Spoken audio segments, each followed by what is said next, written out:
details. I don't have the time tonight. Something is going to happen which will bring the US dollar crashing down. You don't believe me?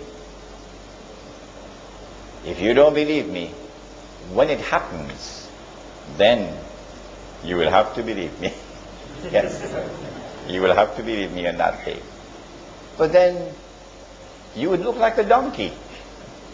Yes, all those who have stayed confident that there is integrity in this monetary system, and this money is strong, it will never fall, and Imran is just talking nonsense.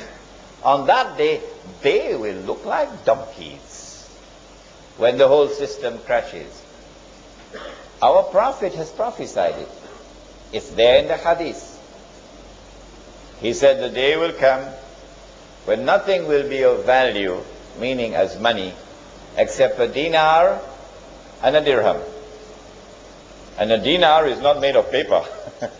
A dinar made of gold. The dirham is made of silver. The sunnah of Muhammad alayhi salatu wasalam is dinar and dirham. The sunnah of all the prophets of Allah, the sunnah is dinar and dirham, gold and silver coins. We have abandoned the sunnah. We have abandoned Muhammad alayhi salatu wasalam, and we're paying the price for it. The international financial system around the world today is in the control of Jewish bankers and Jewish financiers. If they want to, they can bring the US dollar down today. They can do it. Because Washington has printed too much paper. And there are far more US dollars outside of the United States than there are in the United States. It's entirely fraudulent. If I were to do it, they'd put me in jail.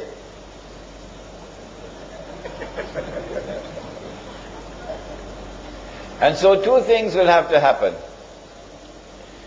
The financial system will have to collapse, and after that, the Jews will control the finances of the world. And number two, there'll have to be this spectacular display of military power. But when that military attack takes place, Israel will have to be able to argue, we were provoked. We're only trying to defend ourselves. So in order to do this, you have to begin the process with Ariel Sharon going into Masjid al-Aqsa with 1,000 Israeli soldiers in a deliberate act of provocation. He knows what the Palestinians are going to do when he does this. A deliberate act of provocation intended to bring that intifada back to life. And when it comes to life and the killing starts, Israel will have to talk peace on this side, but continue doing pinpoint killings. Every time they kill, every time they assassinate, it is intended to further inflame the passions of the Palestinian people, bring that state of rage. And as the oppression continues to increase, there is going to be an awakening amongst the Arab masses. Egyptian people are going to be very angry. Jordanian people are going to be very angry. So what is the king of Jordan going to do? What is Mubarak going to do? What is the Saudi government going to do? In order to survive, when your people are becoming more and more angry, you're going to have to start making some powerful statements. You see? Like Abdullah just did last week from Saudi Arabia.